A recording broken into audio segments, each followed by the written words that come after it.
Vamos a ver ahora, mediante un simulador para circuitos de automatismos eléctricos, una aplicación directa de los contactores en el accionamiento y puesta en marcha de motores de corriente alterna. En este caso vamos a partir de una línea trifásica, como veis aquí, L1, L2 y L3, y el neutro, aunque no nos va a hacer falta para lo que sería el motor. Vamos a bajar un poco la imagen, de tal manera que si observáis tenemos el motor va a estar controlado por los contactos de potencia de este contactor que hemos referenciado como KM1. Al ser un contactor trifásico tiene tres contactos de potencia, que son estos tres, de tal manera que cada uno de estos contactos pues van a L1, L2 y L3, que serían las tres líneas de la red trifásica. Como digo, no es necesario utilizar el conductor de neutro para alimentar el motor. Mientras no estén cerrados los tres contactos, este motor no va a estar en funcionamiento. Hemos hablado de los contactos de potencia del motor. Vamos a ver ahora lo que sería la parte de la bobina, que lo tenemos aquí en esta parte. Esto sería el circuito de potencia y esto sería el circuito de control, propiamente dicho. En este caso hemos puesto un circuito de control a propósito, sin efecto memoria, para ver realmente qué es lo que ocurre en el circuito. Vamos a utilizar dos pulsadores, el pulsador P, que será el pulsador de paro, y el pulsador M, que será el pulsador de marcha. Como veis, están los dos en serie. El pulsador de paro va a ser normalmente cerrado y el pulsador de marcha será normalmente abierto. En serie con estos dos elementos de control tenemos la bobina del contactor KM1 y todo el circuito lo hemos alimentado entre L1 y, como veis aquí, lo hemos llevado al neutro. Es decir, si es una red trifásica de 230 a 400 voltios, pues la parte de la bobina irá a 230. También hemos puesto aquí un piloto de señalización que lo hemos asociado también con KM1 como contacto auxiliar, de tal manera que este contacto auxiliar, cada vez que nosotros, como es normalmente abierto, cada vez que la bobina tenga tensión, pues además de cerrar los contactos de potencia, cerrará también el contacto auxiliar KM1.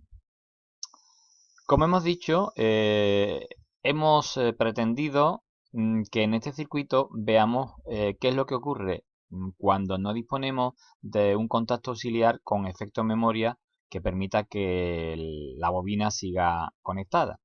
Si le damos a la simulación,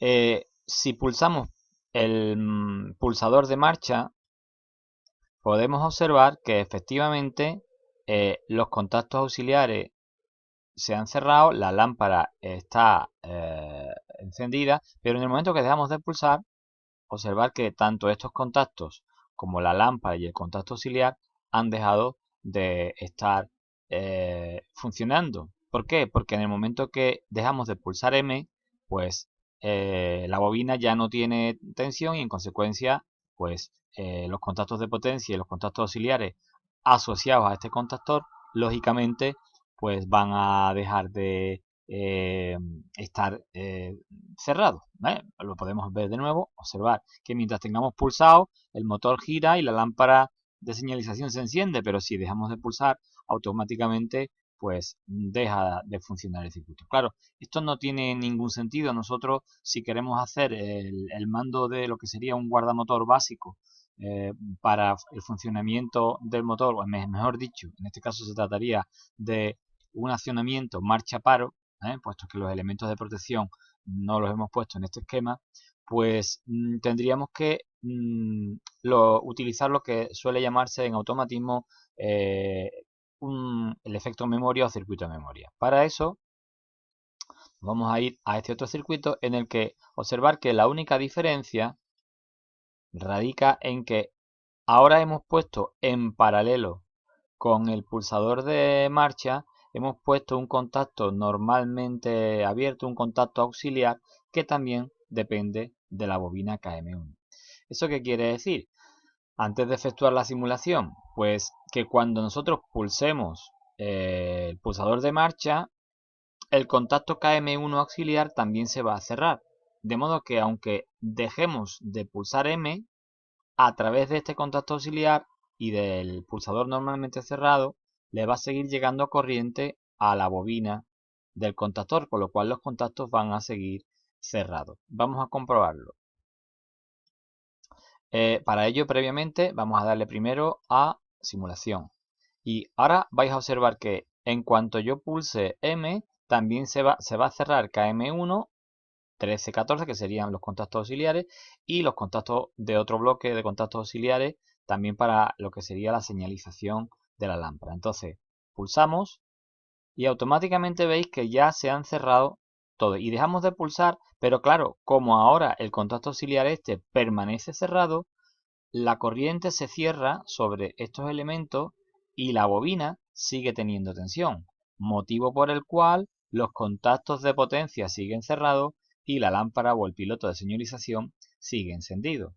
¿Qué tendremos que hacer para que el motor deje de girar tal y como estamos viendo aquí? Pues si damos en marcha no vamos a hacer absolutamente nada, puesto que la bobina va a seguir teniendo corriente. ¿Qué hacemos? Colocar en serie con el circuito de mando, el circuito de marcha, un pulsador normalmente cerrado, de tal manera que cuando pulsemos P, abrirá, dejará sin corriente la bobina y todos los contactos se abrirán. Vamos a comprobarlo. Efectivamente, hemos pulsado y el simple hecho de pulsar ha hecho que la bobina deje de tener tensión. En consecuencia, tanto este contacto como este otro, como estos tres, se han abierto y el motor ha dejado de girar. Vamos a hacer una última prueba para comprobar. Pulsamos marcha, automáticamente se cierran los contactos auxiliares, aunque el pulsador, como veis, ha quedado abierto, la corriente se cierra a través del pulsador y el contacto auxiliar KM1, la bobina sigue alimentada, consecuentemente la lámpara o el pilotito de señalización también, y el motor está girando. Si queremos que pare, pulsamos P, automáticamente deja de tener tensión la bobina, se abren todos los contactos y el circuito vuelve al estado de reposo.